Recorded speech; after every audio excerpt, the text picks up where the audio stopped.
Newcastle against one of the Super Six. Liverpool match preview.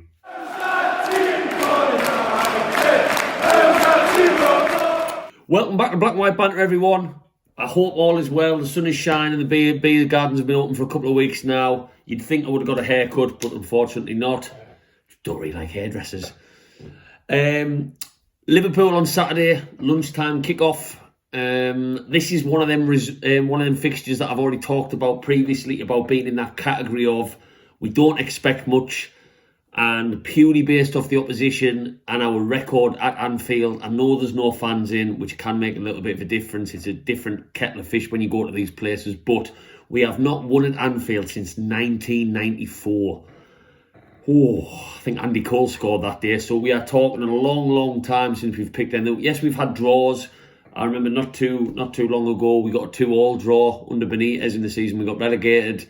We've had decent moments. I always remember Alan Shearer equalising under Sir Bobby when we came back from 2-0 down. We've had some decent moments at Anfield, but generally we don't travel well there. I went to the away game last season. It was an absolute shit show. It was a terrible performance. So, yes, Liverpool have not been in great form at home for a very long time. I know they stopped the rot against Aston Villa, but they'd lost 6 in a row, the first time in their history. But let's face it, Newcastle fans, it's been a bit of a weird week for Liverpool and for Liverpool supporters, to say the very least. The Super Six, the Super League. God, I know I did a video on it earlier in the week. What an absolute crock of shit and insult to us football fans. Absolute insult.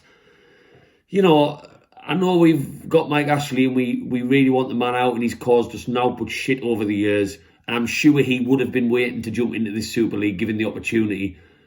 But God, at least Mike Ashley is a British football fan to some degree. You know, he does actually like football and understand the game. And, you know, whether Mike Ashley would have joined this Super Six is a different question. Probably with the money involved. But at least he understands that you can't just rip apart the relegation zone, the promotion.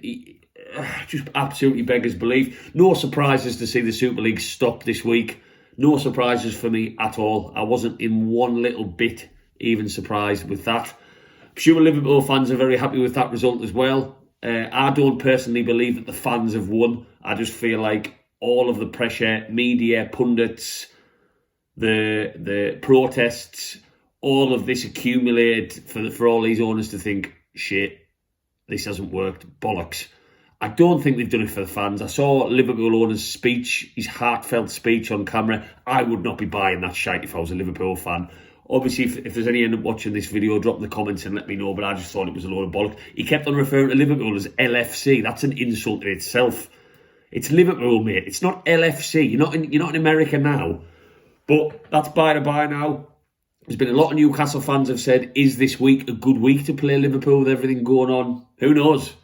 Do the players have a point to prove now? I personally don't think so. The players never wanted this. Not one of them said that they wanted it, so they don't have anything to prove to their fans.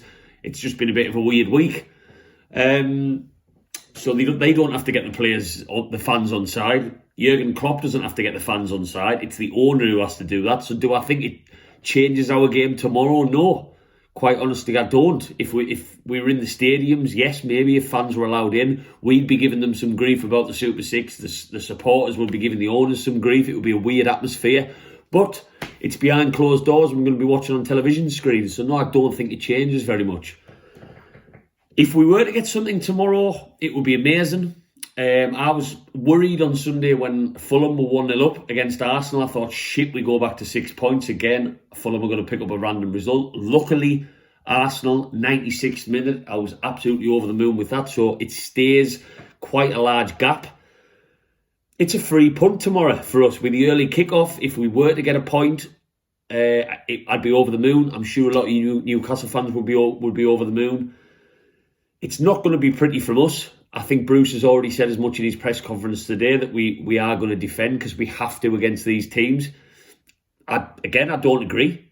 I genuinely don't. Some of you might think I'm stupid for saying that. This Liverpool team are not the best defensively. They've got no Gomez, no Van Dijk, Trent Alexander-Arnold. I do not rate him as a defender at all. I think St. Maximin can absolutely have his pants down if he's fancying it tomorrow, if he's fancying all his dance moves. So I'm going to be very frustrated to see Steve Bruce go very, very defensive tomorrow. I think he will. He's definitely going to rely on the counter-attack, which, don't get me wrong, the counter-attack suits us, I think. Wilson's pacey, Maximin's pacey, give him the ball, let him go at Trent. But I want to see some more possession football. I'm sure you Newcastle fans do as well. We've proved against Tottenham and again last week that we are okay when we have possession against better teams. West Ham, a much better side than us. Tottenham, a much better side than us. And we took the game to them. So why should Liverpool be any different? West Ham have had a better season than Liverpool this year. Yes, they've got Salah. So Paul Dummett, if you're playing tomorrow, you're going to be in for a game. Yes, they've got Mane. So if Jacob Murphy's playing, that's going to be a bit of a suspect area because Mane can probably have Murphy's pants down if he wanted to. But let's go at them. Why not? I don't want to see us sit back behind the ball. And the fact that Bruce has already mentioned negative football in his press conference, how we're going to have to defend, I don't like that. That does almost a bit like setting us up for a fail. So that's a little bit frustrating from my side. It seems like Wilson's fit now. So Wilson will start the game tomorrow. I think Maximin will start. So we're going to be looking for him. We're going to be looking for Miggy. We're going to be looking for that bit of pace on the break. Midfield, our central midfield needs to sort their shit out tomorrow. I thought Sean Longstaff was okay against West Ham. I thought he put in another shift. But John Joe, I read your interview this week, your live Q&A with Newcastle fans saying it's just the way you come across as lazy and the stats prove this, the stats prove that. Don't try and kid us Newcastle fans, John Joe, who watch you week in and week out.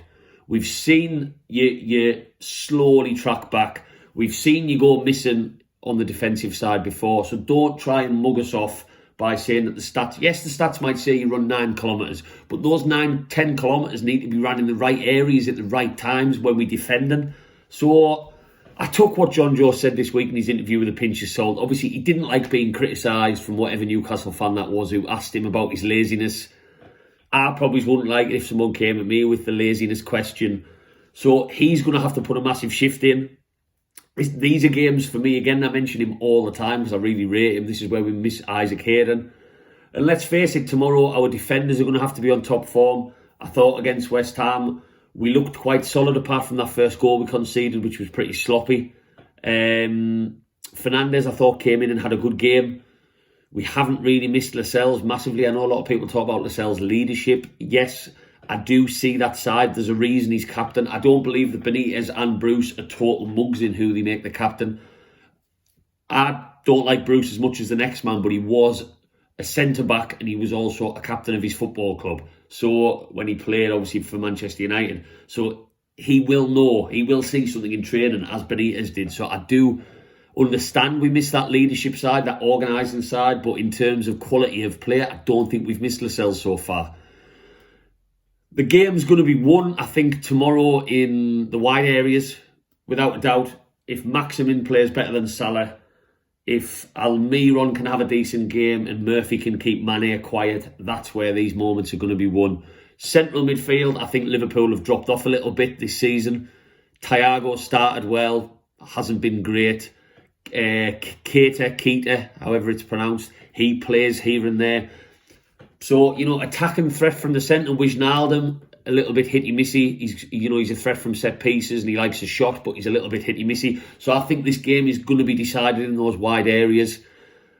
I back Wilson against their centre-backs, whoever they may go with. So we need to get the ball over the top as much as possible and we need a bit of fast play. I do not want to see 70% possession to Liverpool to 30 for us. If that's the way the game's going to go, which I'm assuming is from what Bruce has said in his press conference, not only is it going to be disappointing to watch, but I think Liverpool will pick us off if we let them have all the ball. If Mane gets a free run at Murphy, who's not a defender naturally, if Salah gets a run at Dummett, who's got no pace, I think the way to play, in my opinion, Liverpool tomorrow is to try and match them. And it worked. I know I sound like a stuck record in this video. It worked against Tottenham. It worked against West Ham. It worked against Son and Bale and Harry Kane and, all of Bowen and Lingard. It worked against these players. So let's do the same again.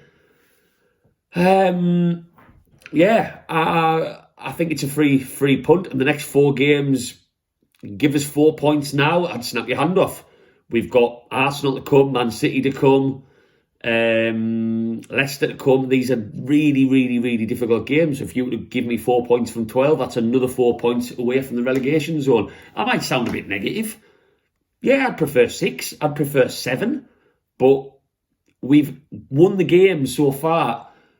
West Ham was a bonus, but the games we needed to win was Burnley. And we've got Sheffield United coming up at home. That's another game we have to win. We've got Fulham away on the last game of the season. Let's hope it's put to bed by then, but that's another game we can win. These games coming up, it's a free go. And yeah, I do think Bruce is going to go for the draw. So let's hope that plan works. I don't like that because they have better quality players than us. So if we let them get at us, those better quality players are going to create chances and probably score goals. But Liverpool have been very hit-and-missy.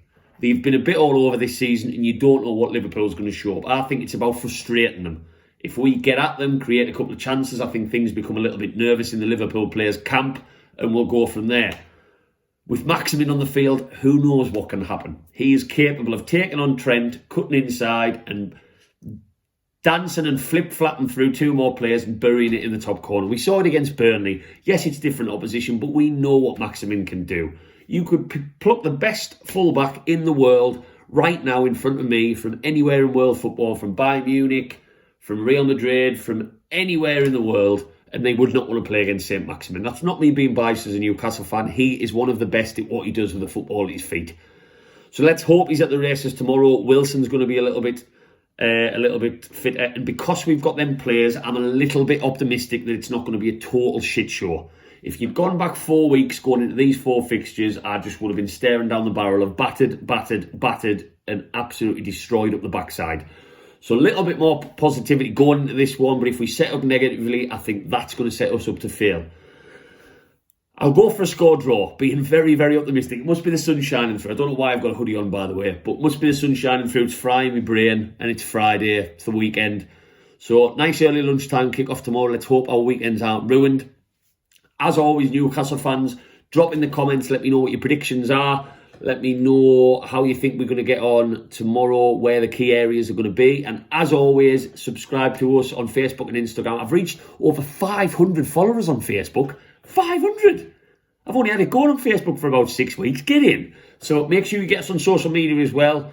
And I'll drop in tomorrow. Probably be a little bit later tomorrow because I am going on the drink to watch the match. So if you do get a video from me tomorrow, a match review, I'll probably be looking this little bit like this. Liverpool match review. So hopefully I'll try and get a video done when I'm not too pissed. And definitely not when I'm hungover on the Sunday. Thank you very much for watching. How are the lads tomorrow?